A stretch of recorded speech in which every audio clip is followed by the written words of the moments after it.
Porque ellos no sienten miedo. En Discovery presenta Tropas de Robots. Domingo 28 de mayo a las 7 de la noche.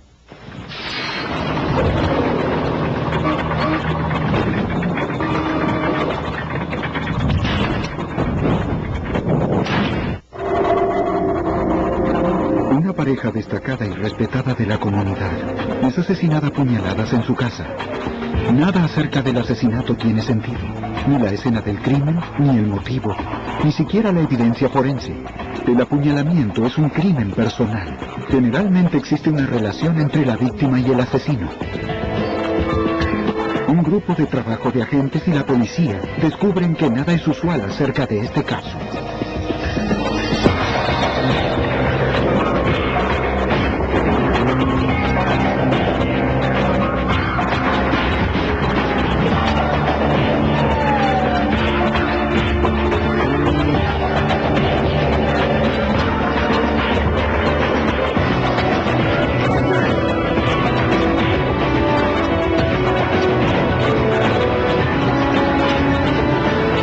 Los archivos del FBI. Etna, New Hampshire, una pequeña ciudad. Un lugar donde la gente confía en sus vecinos y deja las puertas sin llave. Un doble homicidio destruyó esa confianza y aterrorizó a toda una comunidad. Soy Jim Kallstrom, exdirector del FBI en Nueva York. El FBI y la policía trabajaron sin cesar, tratando de encontrar un motivo para el brutal crimen. Crimen universitario.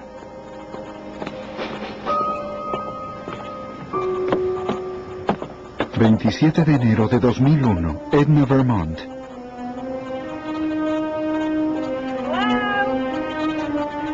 A las 6:30 p.m.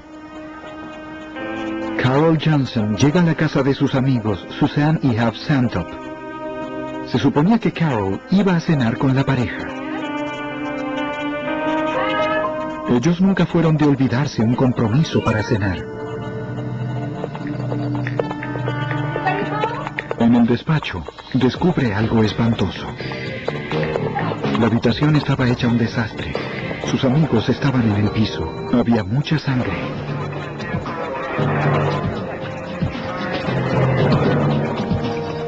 Siete minutos después de recibir el informe, la policía de Hanover llega a la escena del crimen. Eric Bates es un detective del Departamento de Policía de Hanover. Cuando llegué, la información que recibí fue acerca de la naturaleza de lo ocurrido. Había al menos 2 cuerpos. Carol dice a la policía que las víctimas eran profesores destacados de Dartmouth, una universidad cercana. Hav Santop era un profesor de ciencias naturales. Su esposa Suzanne era la directora del programa de estudios de alemán. Carol, colega de ambos. La habían invitado a cenar esa tarde a las 6:30.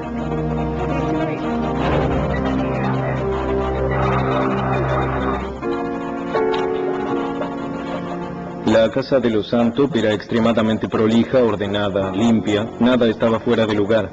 Era una casa de 2 pisos sin sótano. Las puertas de la casa no estaban cerradas. Por eso un sargento de la patrulla y yo entramos en la casa y la inspeccionamos para asegurarnos de que los asesinos aún no estaban allí. La verdad es que jamás había visto en mis años en el ejército ni en la policía una escena tan espeluznante como la del despacho de la casa de los Santop. Nada se compara con la escena de aquella noche. Potencialmente era o bien un suicidio, asesinato o un doble homicidio. Me pareció que iban a preparar una comida sencilla. Me dio la sensación de que iban a preparar un almuerzo en vez de la cena. Aunque los cuerpos se descubrieron a la hora de la cena, Bates sospecha que los Santop murieron temprano esa tarde, antes del almuerzo, y que la pareja estaba muerta hacía varias horas. Había tantas cosas de valor en la casa que no había manera de saber si faltaba algo. Descubrimos algunas gotas de sangre y huellas de botas con sangre. o lo que parecía ser una huella de bota sobre el piso. Estaba junto a la chimenea de Santop, una chimenea de leña. La primera preocupación de Bates era preservar la evidencia. Y lo que tenía más al alcance de la mano era un poco de leña para chimeneas. Entonces, básicamente, acordoné con las maderas cada mancha de sangre o huella que pude encontrar, con la esperanza de que fueran analizadas más tarde. El departamento de policía de Hanover pertenece a una ciudad pequeña.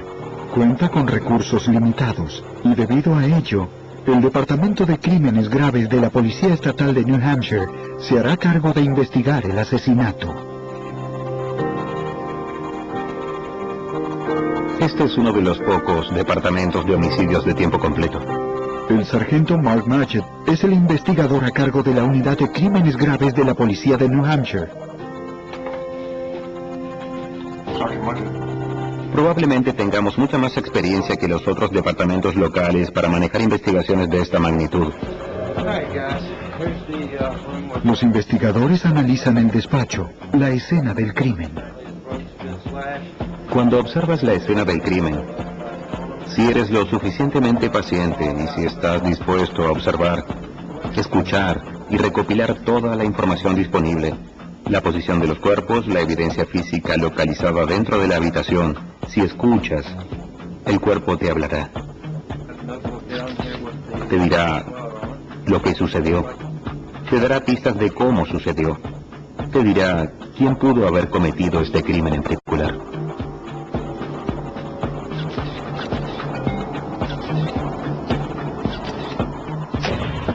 El cuerpo de Suzanne Santop yacía junto a la puerta del despacho. El cuerpo de su marido estaba un poco más al centro de la habitación. Una silla estaba volcada sobre los pies y otras dos colocadas cerca del escritorio. Parecía como si hubiesen tenido una conversación en la habitación. Cerca de las dos sillas, la policía realiza un descubrimiento asombroso. Cuando comenzamos a procesar el interior del área del despacho, inmediatamente encontramos dos fundas negras de cuchillos tácticos. Estas fundas de cuchillo medían aproximadamente de 22 a 25 centímetros de longitud. La policía supone que los cuchillos desaparecidos se utilizaron para asesinar a los Santop.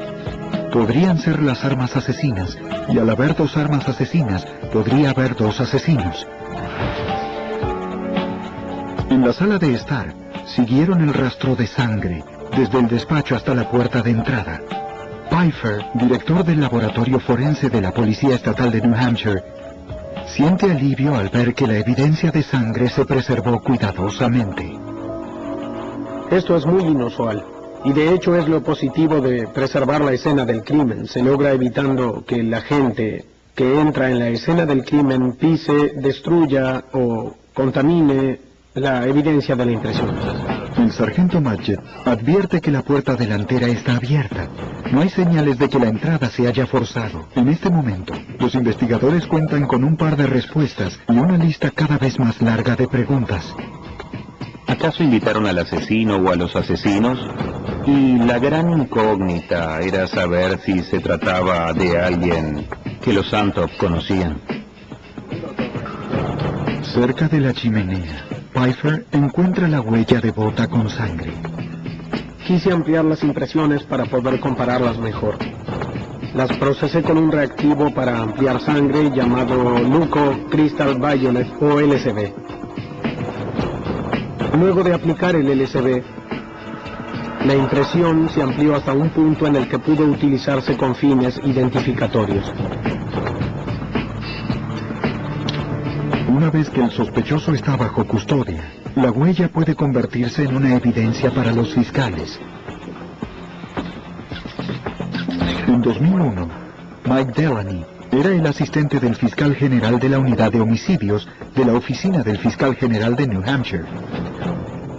En New Hampshire, cada vez que se descubre una muerte sospechosa, se notifica a los fiscales, quienes inmediatamente se dirigen a la escena del crimen para ayudar a los investigadores del caso. En este hecho, nuestras víctimas eran profesores amados y estimados de la ciudad universitaria de Ivy League. y eso hizo que este caso fuera tan único. Era claro que el nivel de violencia que había sido infligido sobre los Santop fue algo necesario para llevar a cabo el crimen, e incluía la posibilidad de un asesinato. Al respecto, tenía las características de un crimen pasional, de alguien que había actuado con un nivel de violencia que era de naturaleza personal. La naturaleza violenta de los hechos sugiere que se trata de lo que los investigadores llaman sobreasesinato. Otra evidencia que indicaría que los Santop habrían conocido a los asesinos. La tecnología Discovery. Solo en Discovery Channel.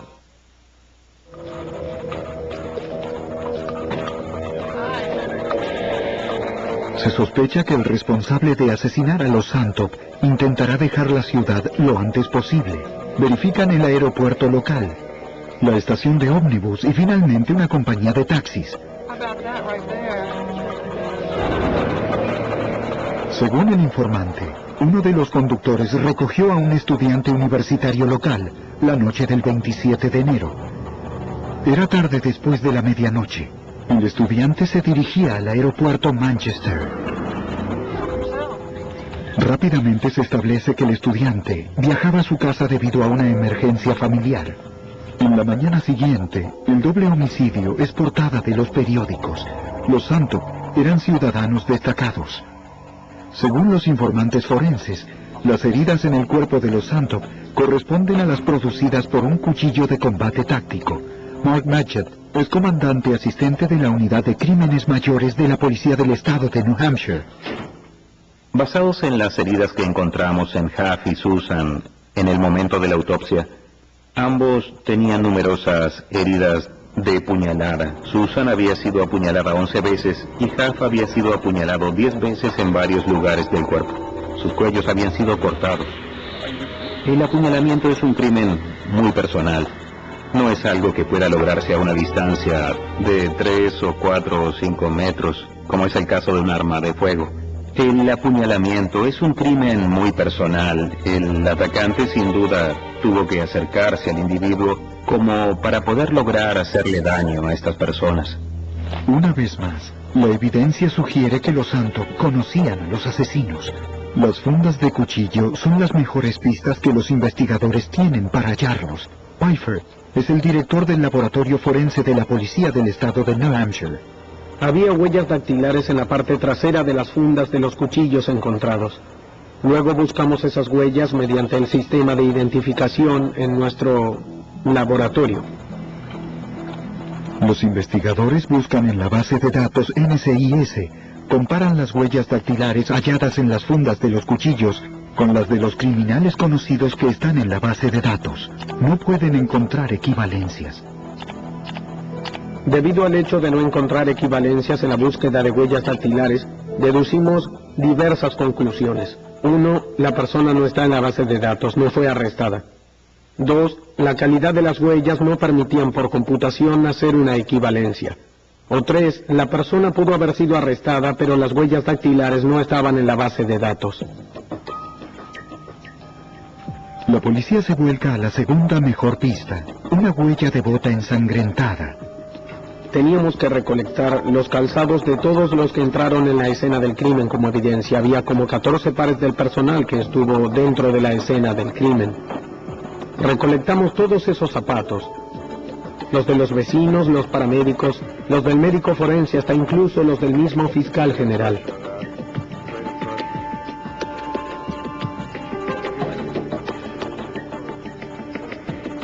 Se descartan los 14 pares de calzado.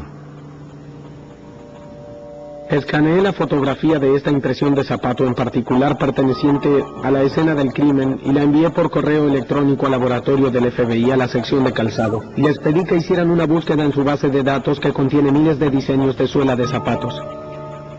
El laboratorio del FBI le informa a Pfeiffer que la impresión de calzado se hizo con una marca de botas de caminata.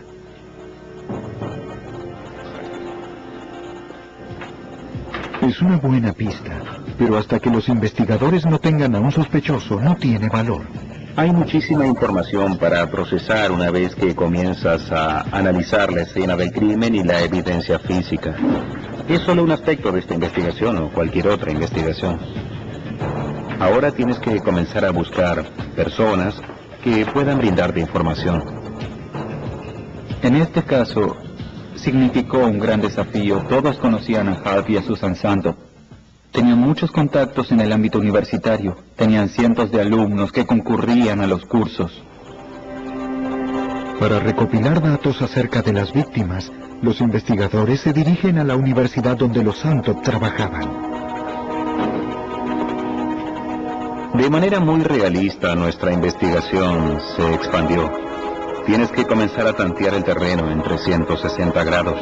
Tienes que comenzar a generar pistas, tienes que comenzar a entrevistar a mucha gente dentro y fuera de la ciudad universitaria. Mientras realizábamos las entrevistas en la ciudad universitaria, nos interesó una persona que era un alumno de Half Santop.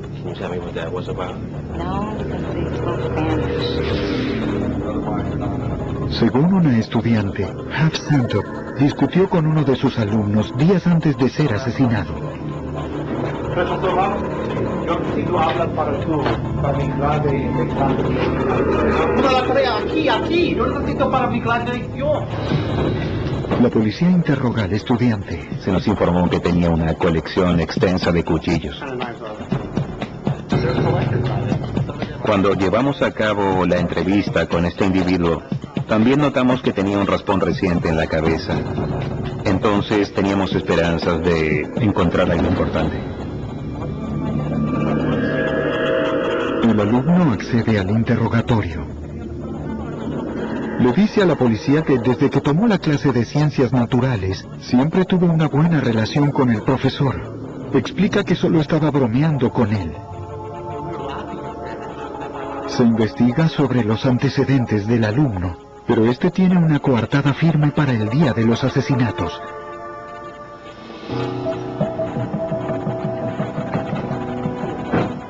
Se investiga también la relación de los Santop con sus colegas. En la ciudad universitaria, descubren que Half Santop reemplazaba a otro profesor.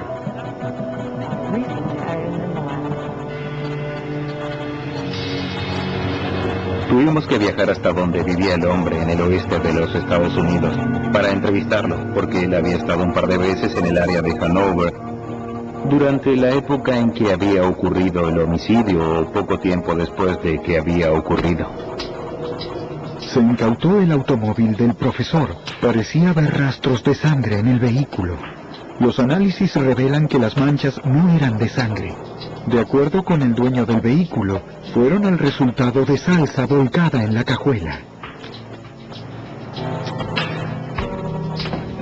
Mientras se siguen todas las pistas, dos detectives trabajan con el fin de hallar las armas asesinas. Visitan tiendas minoristas que se especializan en cuchillos en el área. Las vainas que tenemos, las fundas de cuchillos que teníamos, se fabricaron para un solo tipo de hoja, un solo tipo de cuchillo. La hoja en sí es en realidad una herramienta paramilitar o de tipo táctico. Nuestras fuerzas armadas las usan, muchas agencias de policía las usan. Esta no es una herramienta que un mochilero o un individuo promedio fuera a usar.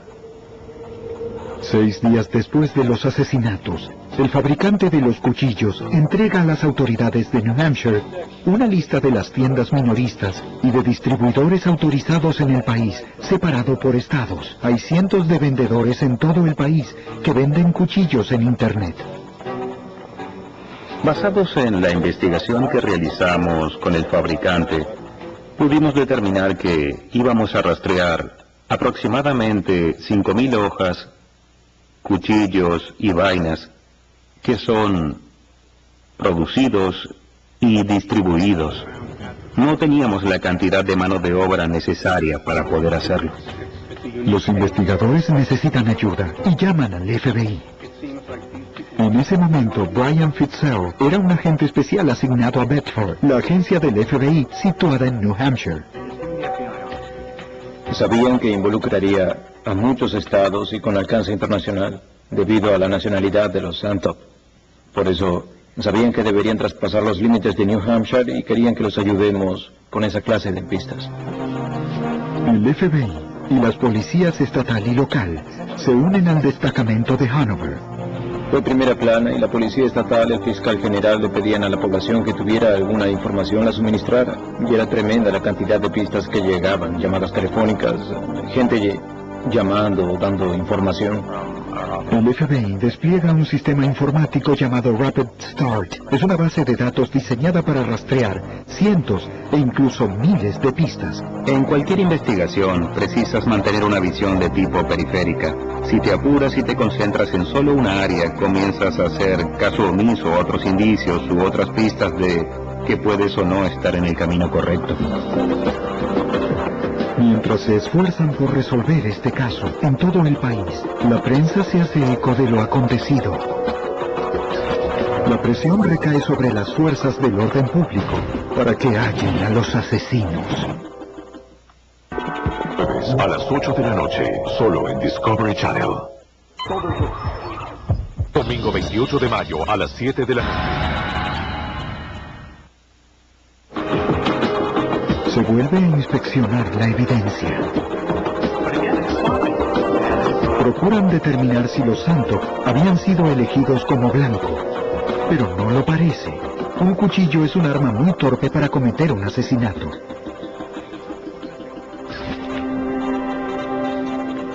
Los asesinos no procedieron profesionalmente. Si el asesinato hubiese sido planeado, ¿por qué se habrían olvidado las fundas de los cuchillos y dejado una huella dactilar? Irónicamente, a pesar de la evidencia hallada, comienzan a cuestionarse si los Santop, de hecho, tenían conexión con los asesinos. Agente especial Brian Fitzgerald. A medida que avanzaba la investigación, daba la impresión cada vez más de que quien cometió estos actos no era alguien conocido. Los investigadores también pueden descartar un robo. De acuerdo con la investigación inicial, nada se tomó de la casa. Era una escena del crimen que no coincidía con otras de homicidios conocidos o con la experiencia con la que contaban estos investigadores. No se enmarcaba dentro de un patrón normal. No había ningún motivo aparente además del asesinato en sí. Es como si estas personas hubiesen sido asesinadas y los culpables se hubiesen marchado. Se contacta al grupo de reacciones frente a incidentes críticos del FBI en Quantico, Virginia. Los investigadores quieren entender cómo funcionan las mentes de estos asesinos. Consultan a los criminólogos. En un año ven cientos de homicidios. Es por eso que desarrollan la habilidad de detectar patrones por la cantidad de casos que ven. Al agente especial supervisor, el criminólogo Jim Fitzgerald, el caso le parece inusual. Tenemos dos víctimas de bajo riesgo que son asesinadas en su casa en plena luz del sábado, mientras el resto del vecindario está en sus casas. Fitzgerald advierte que la posición de las sillas sugiere que se llevó a cabo una conferencia improvisada antes de los asesinatos. Concordamos con los investigadores que daba la sensación de que al menos durante unos minutos hubo un tipo de conversación entre Halsh y uno o ambos asesinos. Parece que el asesino o los asesinos, en ese momento nos volcamos a la teoría de dos. Tenían un objetivo claro cuando llegaron a la casa: matar al señor y a la señora Santop. Las armas asesinas, cuchillos de combate, son particularmente problemáticas. El uso de un arma en un homicidio es muy significativo con respecto al tipo de atacante. Si es un especial de sábado por la noche, a diferencia de una pistola muy cara, sugiere dos tipos diferentes de atacantes. Y al final de la lista, si alguien usa un cuchillo, eso también es indicio del atacante. El hecho de que los asesinos usaran cuchillos y dejaran a su paso evidencia crucial sugiere que son descuidados o poco profesionales. Los investigadores sospechan que los Santop o bien conocían a los asesinos o les permitieron ingresar en su casa por algún motivo. Fitzgerald comienza a elaborar un perfil de los asesinos, pero el extremado nivel de violencia le preocupa. Cuando vemos un caso que no tiene sentido por diferentes motivos, automáticamente lo relacionamos con el factor juventud. Aquí podríamos tener a alguien joven cuya motivación no es el dinero, ni la venganza, sino simplemente, ¡hey! Somos jóvenes, y el sistema discriminatorio de nuestro cerebro no funciona todavía, entonces salgamos y lastimemos o matemos. Teme que esté buscando a unos muchachos que mataron solo por diversión. El 9 de febrero se publica una lista de comportamientos post-ofensivos de los asesinos, compilada por el FBI. Jim Fitzgerald es un criminólogo del FBI, asignado a la unidad de análisis del comportamiento. Al principio nos dijeron que nada faltaba en la casa. Una semana después descubrimos que algo faltaba en la casa. Los agentes se enteran de que Hub Suntop siempre llevaba una cartera, y su cartera nunca se recuperó. Antes de enterarnos de que faltaba la cartera, casi parecía un crimen sin motivo. El saber que la cartera de una de las víctimas desapareció, lo cambia todo. Pensamos que las cosas habían cambiado un poco, que este pudo haber sido un mal llamado robo sencillo que terminó muy mal. Si el motivo era robar, los investigadores solo tienen un par de pistas que se hallaron en la escena. 2 huellas dactilares no identificadas, una de bota no identificada y 2 fundas de cuchillo vacías. La policía se concentra en las fundas y en encontrar las armas asesinas.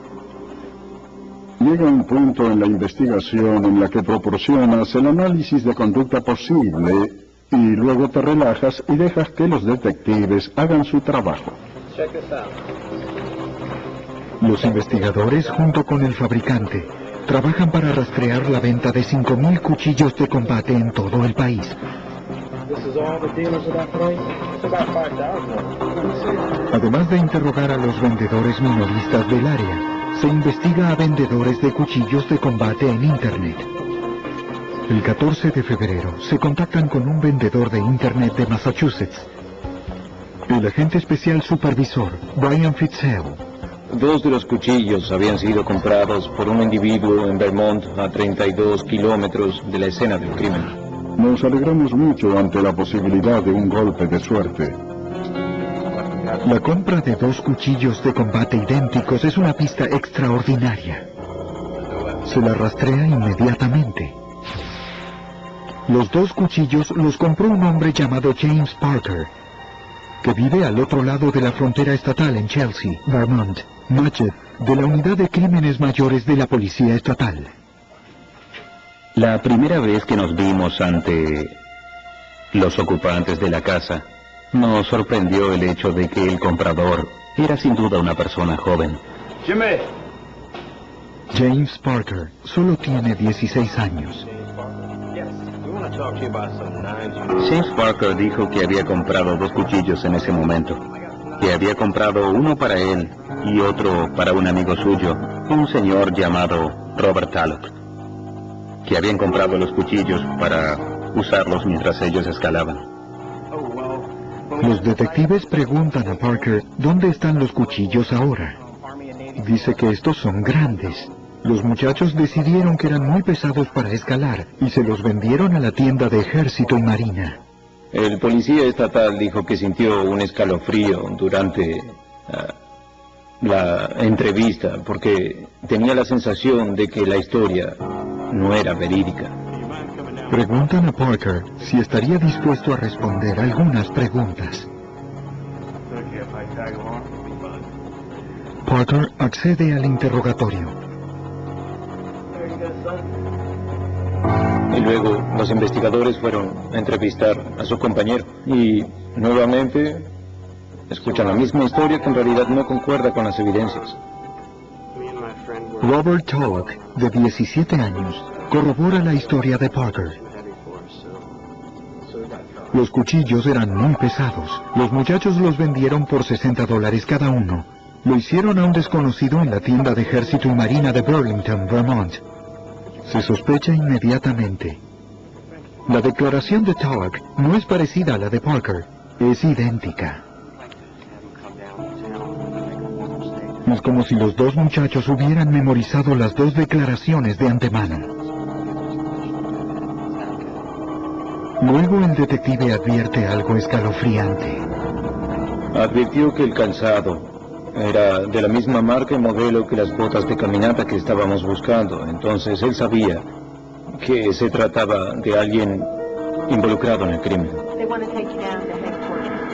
Hizo un muy buen trabajo sosteniendo la entrevista, porque no contábamos con órdenes de detención judicial. Fuimos a averiguar acerca de los cuchillos y luego se dieron cuenta de que hablaban con uno de los asesinos. Robert Tulloch acepta ir a la jefatura de policía de Chelsea para que le impriman las huellas dactilares. A pesar de las sospechas de los investigadores, sin una evidencia sólida que respalde la orden de detención, no pueden arrestar a Tulloch o Parker. El ayudante del fiscal general, Mike Delaney. No tenían ningún antecedente criminal. Cooperaron con la policía cuando llegaron. Voluntariamente proporcionaron información, huellas dactilares y calzados. En la noche, llaman a Pfeiffer, director del laboratorio forense de la policía estatal. Recibí un llamado telefónico a la medianoche que decía que requerían mi ayuda en el laboratorio para realizar una comparación entre un par de botas que se obtuvo de un sospechoso de este caso, con las impresiones recolectadas en la escena del crimen. Para obtener una orden de detención, los investigadores necesitan comprobar que las botas de Robert Tulloch concuerdan con la huella de bota con sangre encontrada en la escena. La presión que rodeaba este caso en particular era enorme. Nunca trabajé en un caso en nuestro estado que tuviera este grado de presión. Si era necesario, volvíamos atrás y verificábamos 2 o 3 veces el trabajo antes de que saliera del laboratorio. Tu carrera está en juego. Si cometes un error de identificación, puedes despedirte del mundo forense, porque nunca podrás volver a trabajar en otro caso. El doctor Pfeiffer compara la impresión tomada de las botas de Tulloch con la impresión tomada de la casa de Santop. Alrededor de las 3 de la mañana, junto con un colega, encontramos una equivalencia entre la impresión encontrada en la escena del crimen y las botas que se obtuvieron de la casa del sospechoso. Las huellas dactilares recolectadas en la escena concuerdan con las de Parker. Sabíamos que lidiábamos con los asesinos y los dos asesinos lo sabían bien, porque después de que se fueron los policías estatales, esa noche los muchachos se marcharon de la ciudad, entregaron sus huellas dactilares y zapatos y se dieron a la fuga. Tras semanas de búsqueda, una vez que los agentes y la policía finalmente identifican a los sospechosos, pierden su rastro. 2 asesinos adolescentes están sueltos. Discovery Channel. Armados y con órdenes de detención, la policía se dirige a los hogares de los muchachos. Ambos viven con sus padres en la pequeña ciudad de Chelsea, Vermont. Cuando llegamos a Chelsea esa mañana, era temprano. Supimos que se habían marchado en la noche, diciéndoles a sus padres que estaban en la casa de la familia del otro amigo. Eric Bates, detective, interroga a los padres de Robert Tulloch. No tienen idea de dónde está su hijo. Era difícil tratar a los padres de estos asesinos teniendo en cuenta la información que manejábamos. Te enteras de que los miembros de la familia eran buenas personas y que entonces sus hijos eran asesinos.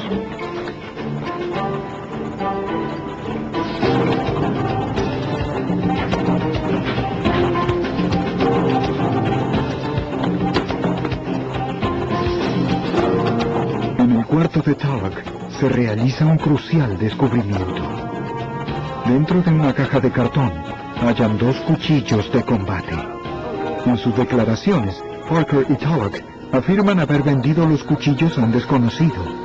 Los investigadores encuentran las armas asesinas. Mike Delaney es ayudante del fiscal general y trabaja en la unidad de homicidios. Cuando encontramos los cuchillos en la habitación, era claro con lo que nos enfrentábamos. En ese momento creo que todos tenían sólidas opiniones de que estaban involucrados directamente en los crímenes. El caso se transformó una vez que Parker y Tallock escaparon. Pasó de ser una investigación que intentaba descubrir al responsable de los asesinatos a una persecución propiamente dicha. El ritmo aumentó, la intensidad aumentó, pero nos dio mucha satisfacción el poder identificar a los culpables de este crimen. Se ordenó la búsqueda de 2 adolescentes que conducían un Audi plateado, modelo 1987. Se necesita interrogarlos con relación a los asesinatos de los Santos. Nunca se sabe qué hay en la mente de una persona, pero desde el punto de vista de las fuerzas del orden público y por el bien de la comunidad, debemos pensar lo peor. Un axioma con el que vivimos en el negocio de la criminología es que la conducta pasada es la mejor indicadora de una conducta futura. Se consideraba a estos 2 sujetos como armados y peligrosos, y se les informó a las agencias y estados pertinentes que sean cuidadosos cuando se enfrenten con estas 2 personas. Las fotos de Parker y Tallock aparecieron en los periódicos y en la televisión. El FBI decretó UFA, huida ilícita, para evitar una acción judicial, para que nos ayudara en la investigación. Y el UFAP le permite al FBI recurrir a muchos recursos. En Massachusetts, un policía estatal encuentra un auto abandonado en una parada de camiones.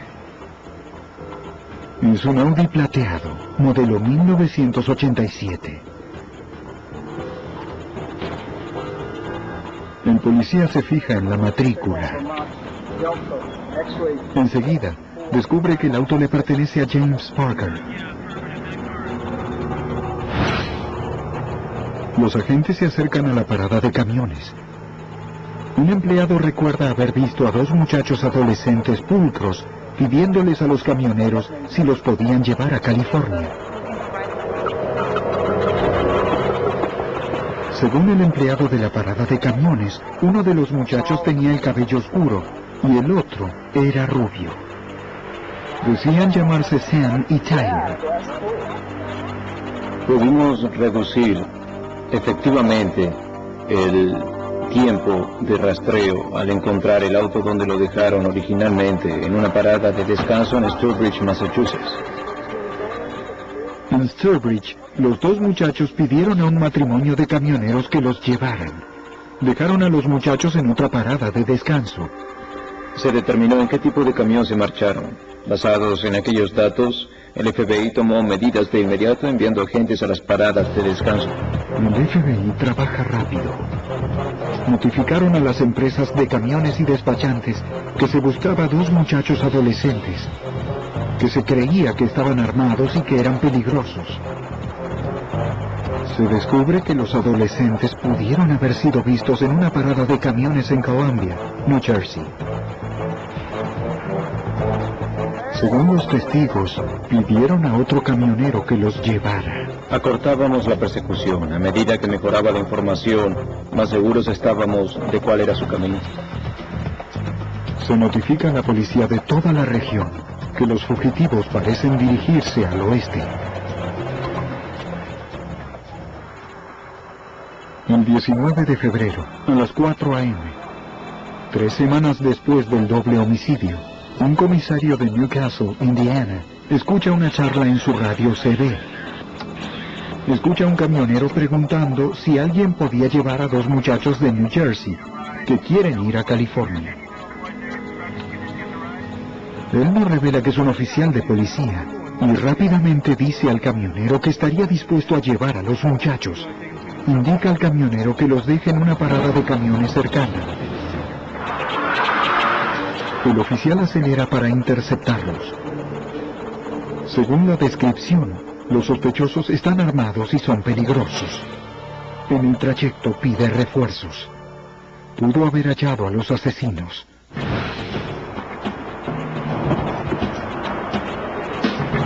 En la parada de camiones, el oficial pide a los muchachos que se identifiquen. Tyler J. Jones, what's J stand for? Jeffrey. Tyler Jason Jones? Jeffrey. Jeffrey. Okay. Where are you from? We're from Encino, California. Can you spell that? How about you? What's your social security number? You don't remember right now? Hold on a second. Copy that. I got the description. That's you? You heard that?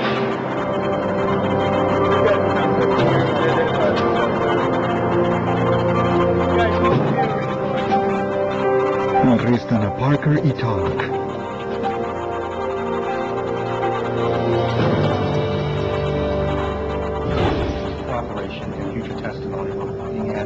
A James Parker y Robert Tallock los trajeron de vuelta al estado de New Hampshire.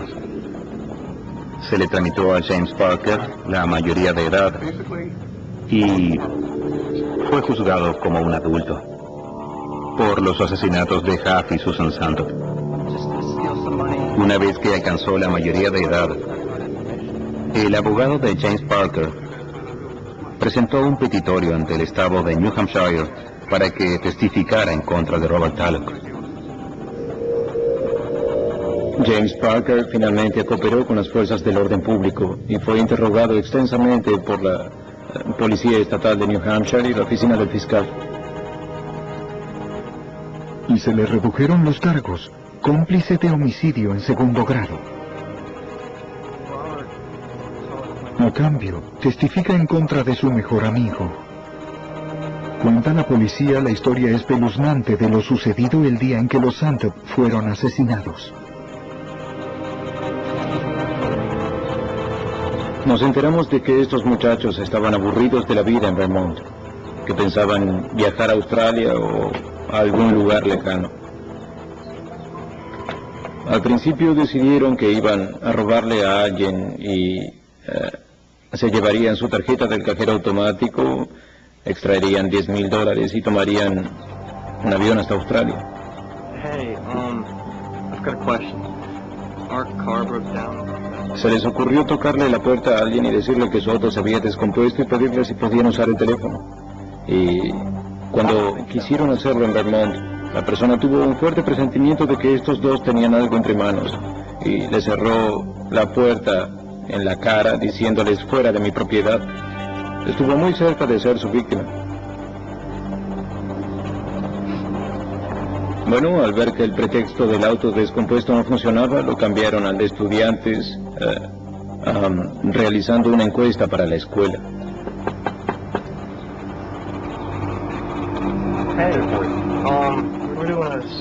Entonces eligieron la casa de los Santop totalmente al azar, y desafortunadamente el hecho de que Huff y Susan fueran profesores universitarios hacía que fueran muy abiertos y confiaran en los alumnos y los invitaran a su casa.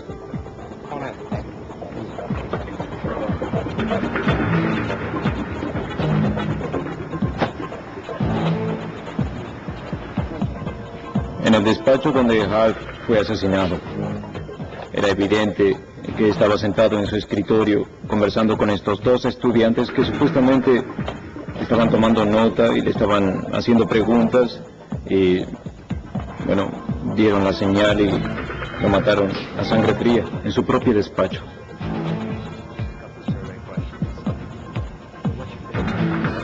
Susan y Huff Santop eran profesores. Creían en ayudar a los estudiantes. Trágicamente, su dedicación los llevó a la muerte. La muerte en manos de dos adolescentes que, según sospechan los agentes, mataron por diversión.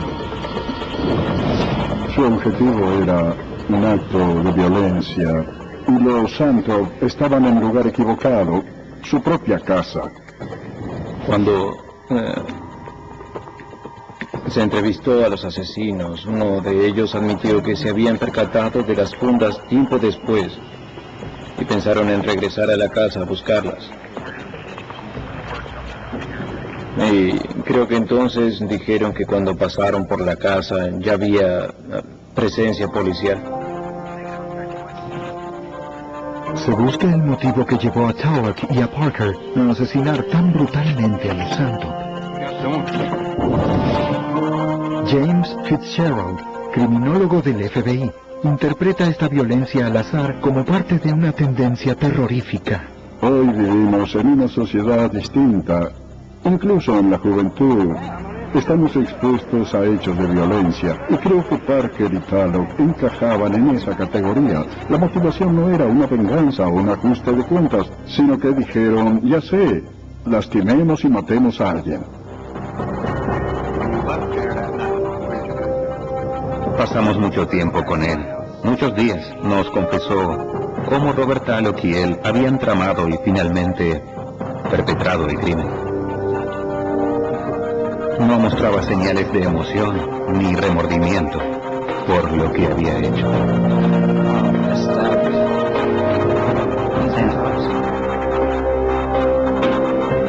Pertenecían más o menos a la clase media, con un índice bajo en crímenes. No tenían los obstáculos que otros tienen en las clases sociales más bajas, pero había cierta disfuncionalidad en ellos. Y cuando su química se mezclaba, surgía la violencia como algo inevitable. Los investigadores nunca sabrán qué les ocurrió a los muchachos. ¿Qué proceso químico fue el causante del desencadenamiento de tanto odio? En abril de 2002, James Parker fue condenado por homicidio culposo en segundo grado. Sentenciado a 25 años de prisión. Robert Tulloch fue condenado por homicidio en primer grado, sentenciado a pasar el resto de su vida en prisión, sin la posibilidad de libertad bajo palabra.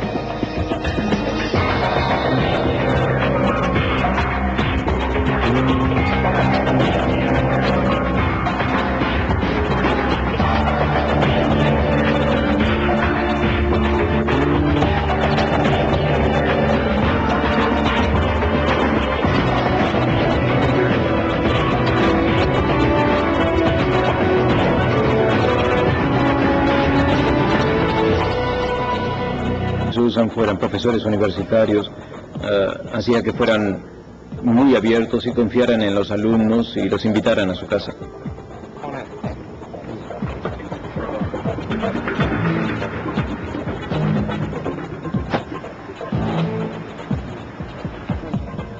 En el despacho donde Hart fue asesinado, era evidente que estaba sentado en su escritorio conversando con estos dos estudiantes que supuestamente estaban tomando nota y le estaban haciendo preguntas y, bueno, dieron la señal y lo mataron a sangre fría en su propio despacho.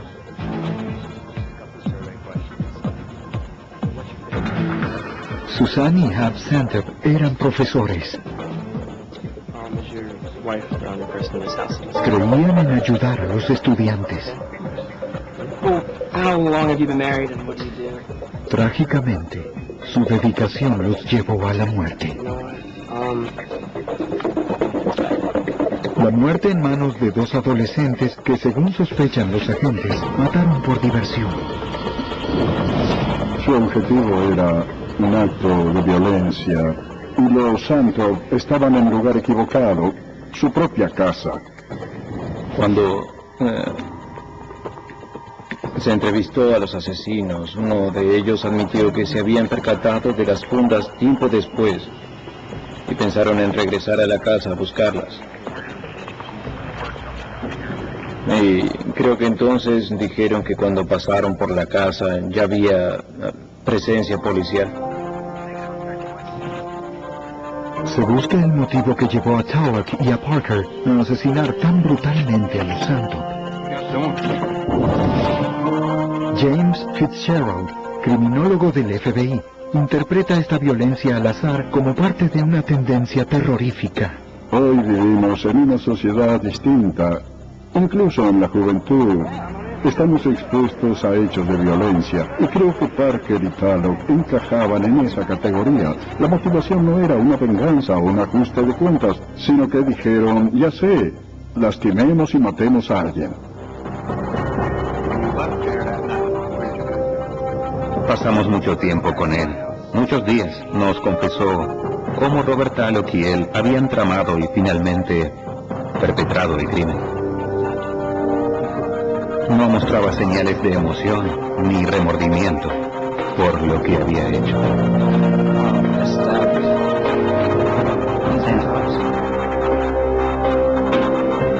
Pertenecían más o menos a la clase media, con un índice bajo en crímenes. No tenían los obstáculos que otros... Vainas que son producidos y distribuidos.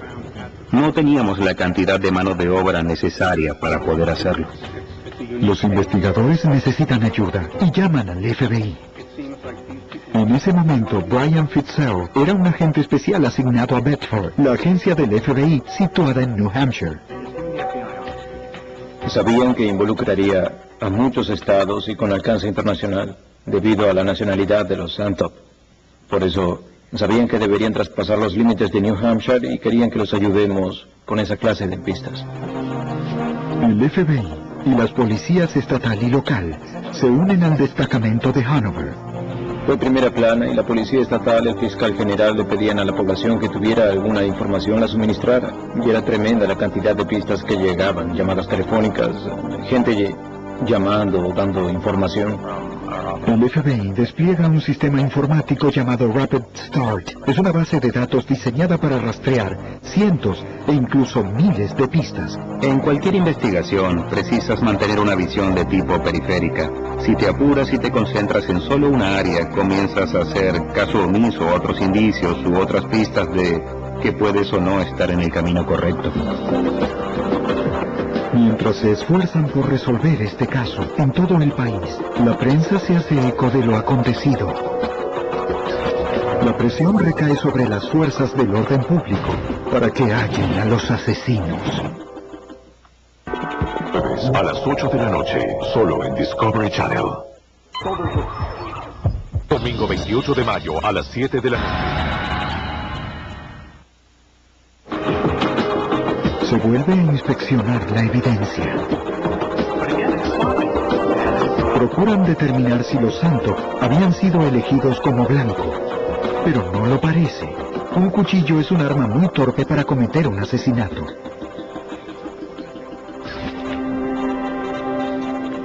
Los asesinos no procedieron profesionalmente. Si el asesinato hubiese sido planeado, ¿por qué se habrían olvidado las fundas de los cuchillos y dejado una huella dactilar? Irónicamente, a pesar de la evidencia hallada, comienzan a cuestionarse si los Santop, de hecho, tenían conexión con los asesinos. Agente especial Brian Fitzgerald. A medida que avanzaba la investigación, daba la impresión cada vez más de que quien cometió estos actos no era alguien conocido. Los investigadores también pueden descartar un robo. De acuerdo con la investigación inicial, nada se tomó de la casa. Era una escena del crimen que no coincidía con otras de homicidios conocidos o con la experiencia con la que contaban estos investigadores. No se enmarcaba del FBI a la sección de calzado. Les pedí que hicieran una búsqueda en su base de datos que contiene miles de diseños de suela de zapatos. El laboratorio del FBI le informa a Pfeiffer que la impresión de calzado se hizo con una marca de botas de caminata.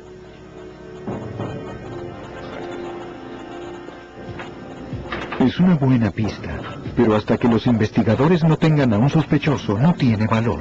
Hay muchísima información para procesar una vez que comienzas a analizar la escena del crimen y la evidencia física.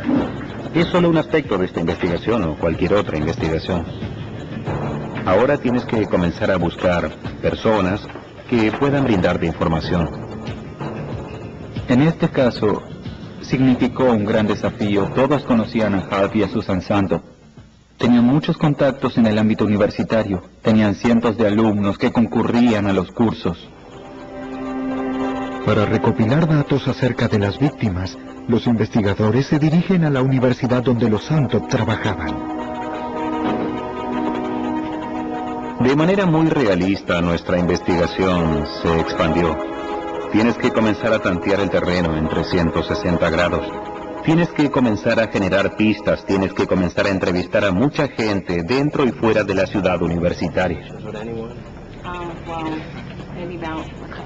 Mientras realizábamos las entrevistas en la ciudad universitaria, nos interesó una persona que era un alumno de Hal Santop.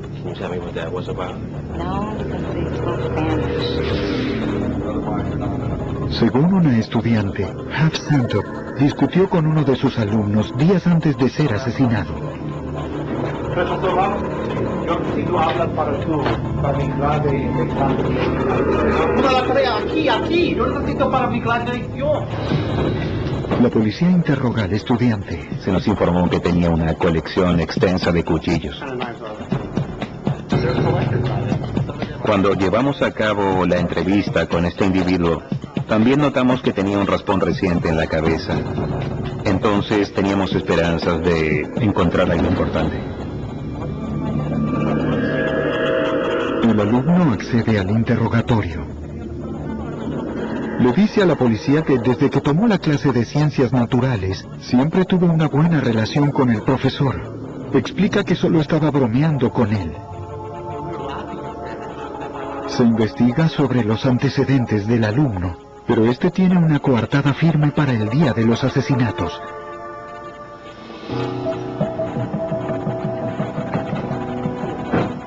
Se investiga también la relación de los Santop con sus colegas. En la ciudad universitaria, tratando de encontrar un motivo para el brutal crimen. Crimen universitario.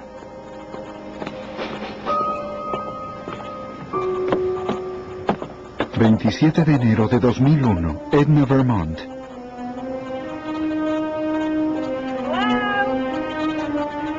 A las 6:30 p.m. Carol Johnson llega a la casa de sus amigos, Suzanne y Hal Santop. Se suponía que Carol iba a cenar con la pareja. Ellos nunca fueron de olvidarse un compromiso para cenar. En el despacho, descubre algo espantoso. La habitación estaba hecha un desastre. Sus amigos estaban en el piso. Había mucha sangre.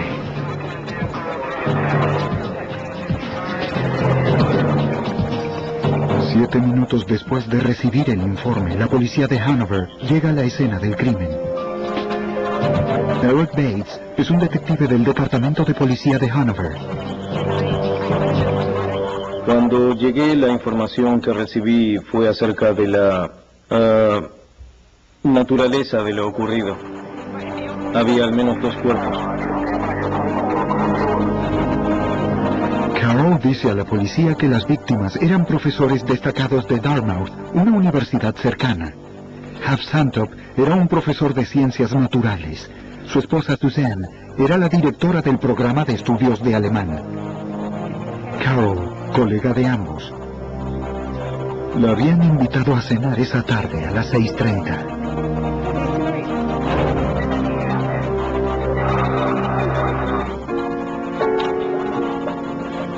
La casa de los Santop era extremadamente prolija, ordenada, limpia, nada estaba fuera de lugar. Era una casa de 2 pisos sin sótano. Las puertas de la casa no estaban cerradas. Por eso un sargento de la patrulla y yo entramos en la casa y la inspeccionamos para asegurarnos de que los asesinos aún no estaban allí. La verdad es que jamás había visto en mis años en el ejército ni en la policía una escena tan espeluznante como la del despacho de la casa de los Santop. Nada se compara con la escena de aquella noche. Potencialmente era o bien un suicidio, asesinato o un doble homicidio. Me pareció que iban a preparar una comida sencilla. Me dio la sensación de que iban a preparar un almuerzo en vez de la cena. Aunque los cuerpos se descubrieron a la hora de la cena, Bates sospecha que los Santop murieron temprano esa tarde, antes del... En la parada de camiones, el oficial pide a los muchachos que se identifiquen. J. Jones.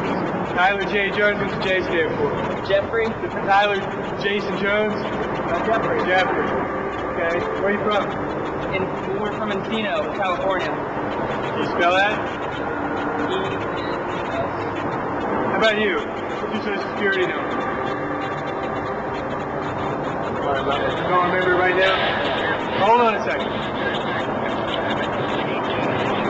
Copy that, I got the description. That's you? You heard that?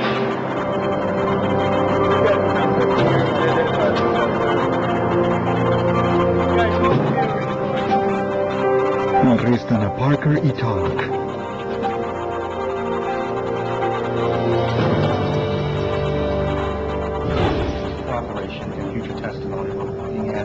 A James Parker y Robert Tallock los trajeron de vuelta al estado de New Hampshire.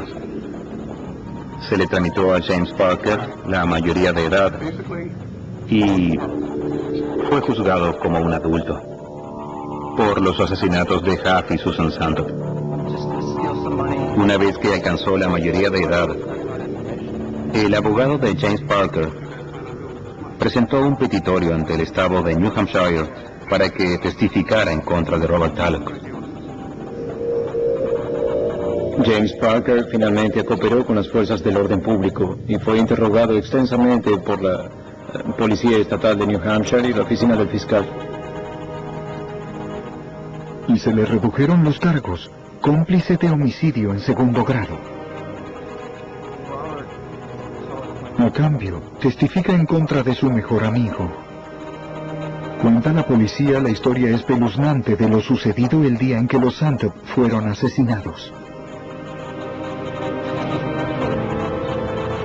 Nos enteramos de que estos muchachos estaban aburridos de la vida en Vermont, que pensaban viajar a Australia o a algún lugar lejano. Al principio decidieron que iban a robarle a alguien y se llevarían su tarjeta del cajero automático, extraerían $10,000 y tomarían un avión hasta Australia. Hey, I've got a question. Our car broke down. Se les ocurrió tocarle la puerta a alguien y decirle que su auto se había descompuesto y pedirle si podían usar el teléfono. Y cuando quisieron hacerlo en Vermont, la persona tuvo un fuerte presentimiento de que estos dos tenían algo entre manos y le cerró la puerta en la cara diciéndoles fuera de mi propiedad.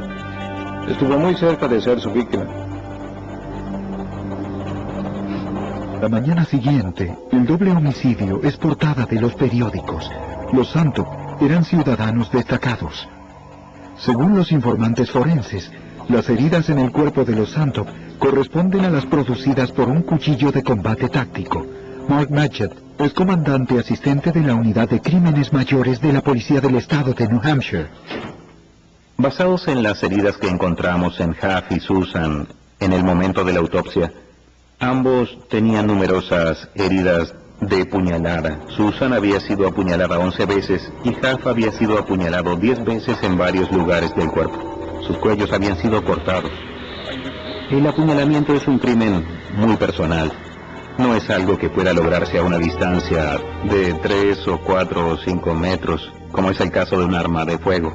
El apuñalamiento es un crimen muy personal. El atacante sin duda tuvo que acercarse al individuo como para poder lograr hacerle daño a estas personas. Una vez más, la evidencia sugiere que los Santop conocían a los asesinos. Las fundas de cuchillo son las mejores pistas que los investigadores tienen para hallarlos. Pfeiffer es el director del laboratorio forense de la Policía del Estado de New Hampshire. Había huellas dactilares en la parte trasera de las fundas de los cuchillos encontrados. Luego buscamos esas huellas mediante el sistema de identificación en nuestro laboratorio.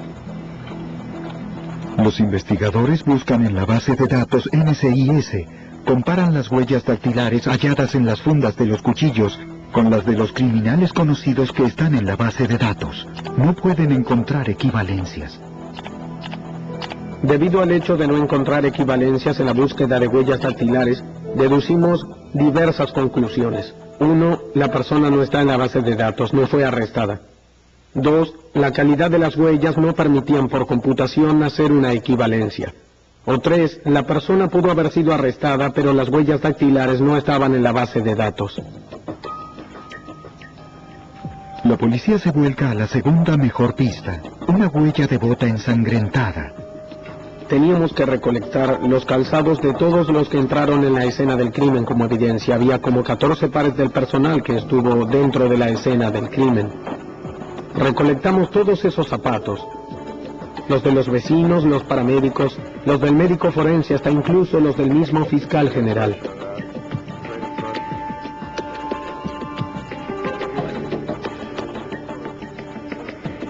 Se descartan los 14 pares de calzado. Escaneé la fotografía de esta impresión de zapato en particular perteneciente a la escena del crimen y la envié por correo electrónico al laboratorio del FBI a la sección de calzado. Les pedí que hicieran...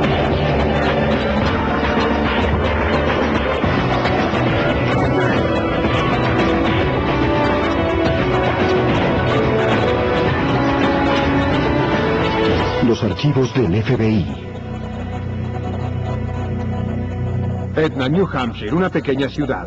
Un lugar donde la gente confía en sus vecinos y deja las puertas sin llave. Un doble homicidio destruyó esa confianza y aterrorizó a toda una comunidad.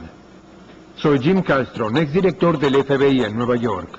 El FBI y la policía trabajaron sin cesar, tratando de encontrar un motivo para el brutal crimen.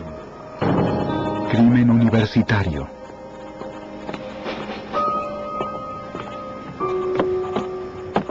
...27 de enero de 2001, Edna, Vermont.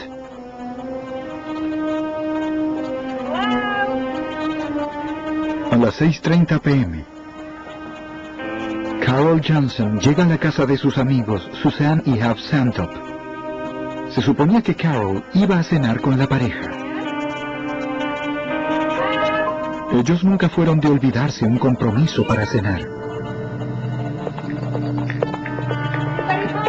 En el despacho, descubre algo espantoso. La habitación estaba hecha un desastre. Sus amigos estaban en el piso. Había mucha sangre.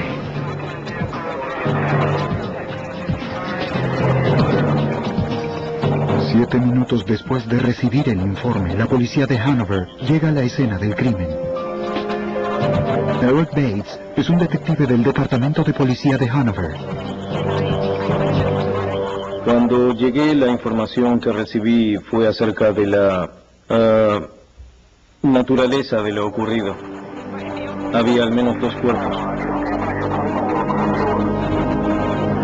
Carol dice a la policía que las víctimas eran profesores destacados de Dartmouth, una universidad cercana. Hav Santop era un profesor de ciencias naturales. Su esposa Suzanne era la directora del programa de estudios de alemán. Carol, colega de ambos, la habían invitado a cenar esa tarde a las 6:30.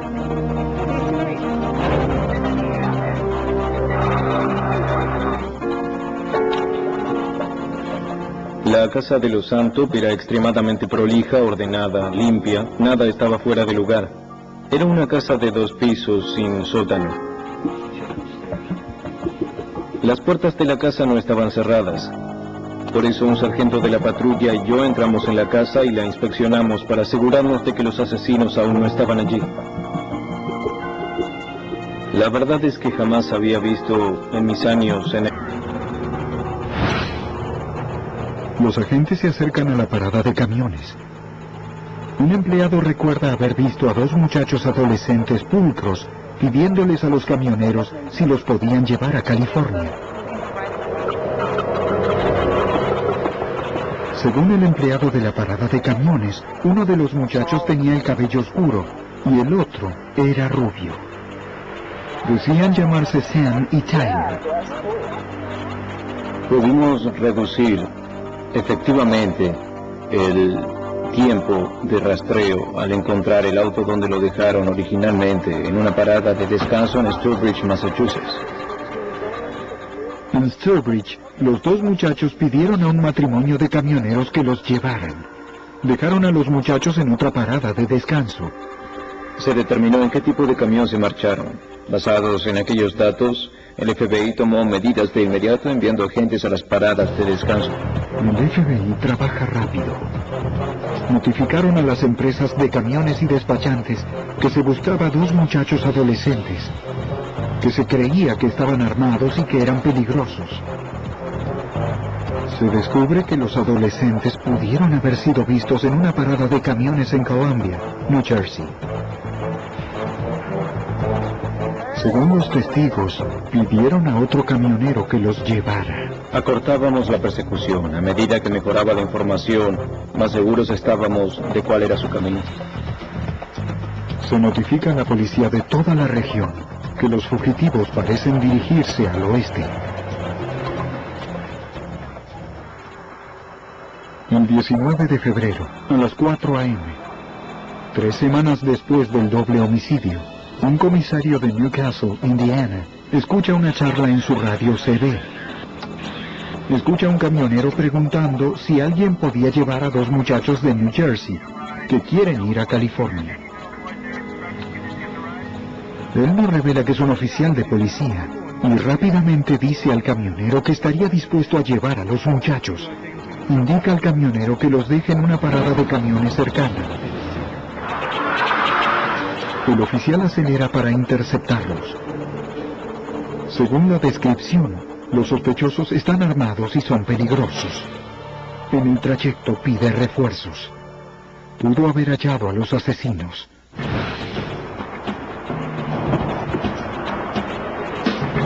En la parada de camiones, el oficial pide a los muchachos que se identifiquen. Tyler J. Jones, what's J stand for? Jeffrey. Tyler Jason Jones? Jeffrey. Jeffrey. Okay. Where are you from? Probablemente tengamos mucha más experiencia que los otros departamentos locales para manejar investigaciones de esta magnitud. Los investigadores analizan el despacho, la escena del crimen. Cuando observas la escena del crimen, si eres lo suficientemente paciente y si estás dispuesto a observar, escuchar y recopilar toda la información disponible, la posición de los cuerpos, la evidencia física localizada dentro de la habitación, si escuchas, el cuerpo te hablará. Te dirá lo que sucedió. Te dará pistas de cómo sucedió. Te dirá quién pudo haber cometido este crimen en particular.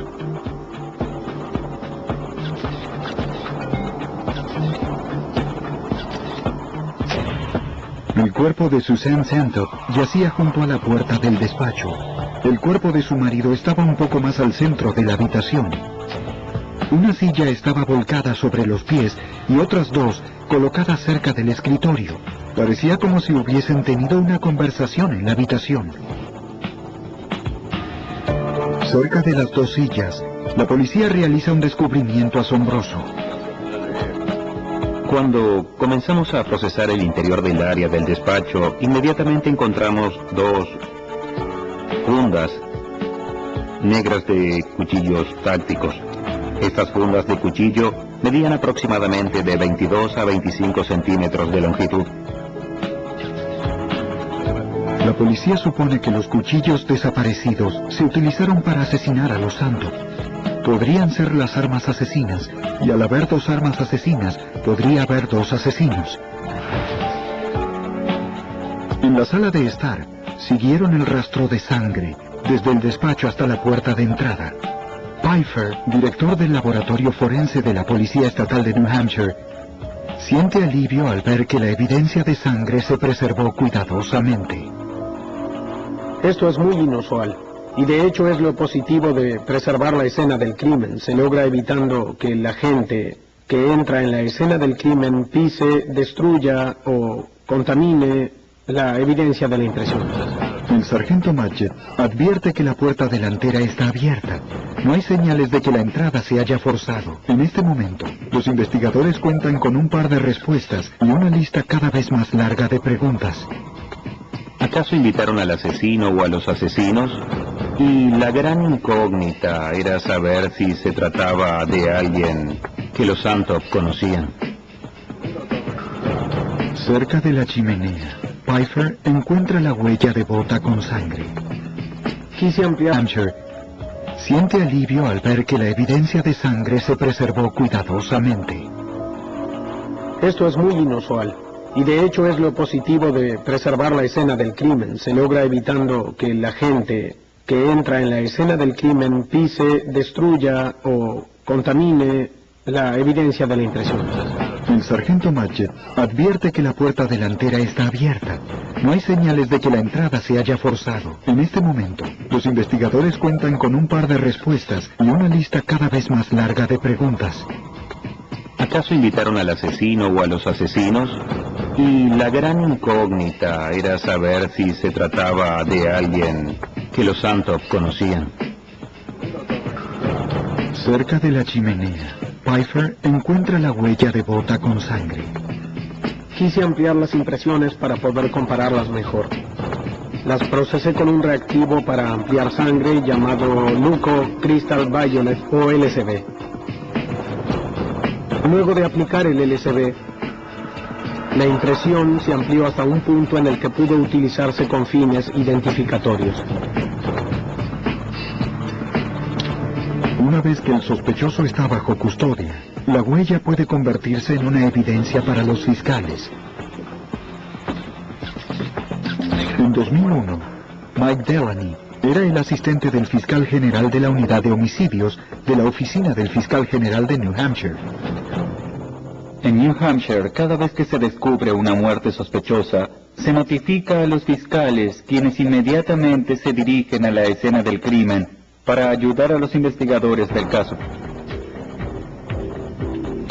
En este hecho, nuestras víctimas eran profesores amados y estimados de la ciudad universitaria de Ivy League, y eso hizo que este caso fuera tan único.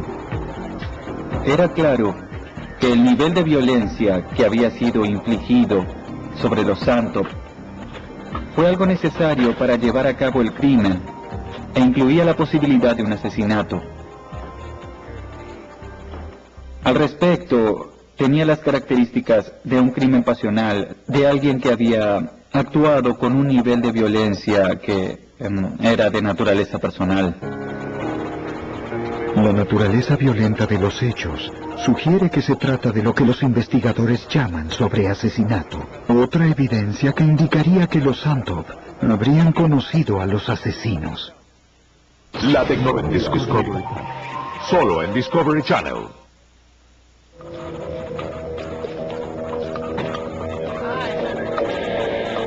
Se sospecha que el responsable de asesinar a los Santop intentará dejar la ciudad lo antes posible. Verifican el aeropuerto. Trágicamente, su dedicación los llevó a la muerte. La muerte en manos de dos adolescentes que, según sospechan los agentes, mataron por diversión. Su objetivo era un acto de violencia y los Santop estaban en el lugar equivocado, su propia casa. Cuando se entrevistó a los asesinos, uno de ellos admitió que se habían percatado de las fundas tiempo después y pensaron en regresar a la casa a buscarlas. Y creo que entonces dijeron que cuando pasaron por la casa ya había presencia policial. Se busca el motivo que llevó a Tulloch y a Parker a asesinar tan brutalmente a los Santop. James Fitzgerald, criminólogo del FBI, interpreta esta violencia al azar como parte de una tendencia terrorífica. Hoy vivimos en una sociedad distinta. Incluso en la juventud estamos expuestos a hechos de violencia y creo que Parker y Tulloch encajaban en esa categoría. La motivación no era una venganza o un ajuste de cuentas, sino que dijeron, ya sé, lastimemos y matemos a alguien. Pasamos mucho tiempo con él, muchos días. Nos confesó cómo Robert Tulloch y él habían tramado y finalmente perpetrado el crimen. No mostraba señales de emoción ni remordimiento por lo que había hecho.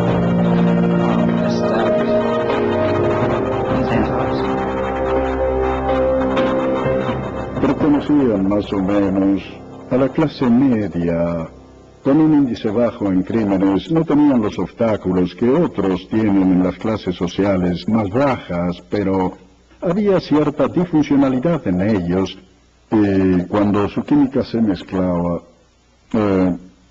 surgía la violencia como algo inevitable. Los investigadores nunca sabrán qué les ocurrió a los muchachos. ¿Qué proceso químico fue el causante del desencadenamiento de tanto odio? En abril de 2002, James Parker fue condenado por homicidio culposo en segundo grado. Sentenciado a 25 años de prisión. Robert Talk fue condenado por homicidio en primer grado, sentenciado a pasar el resto de su vida en prisión, sin la posibilidad de libertad bajo palabra.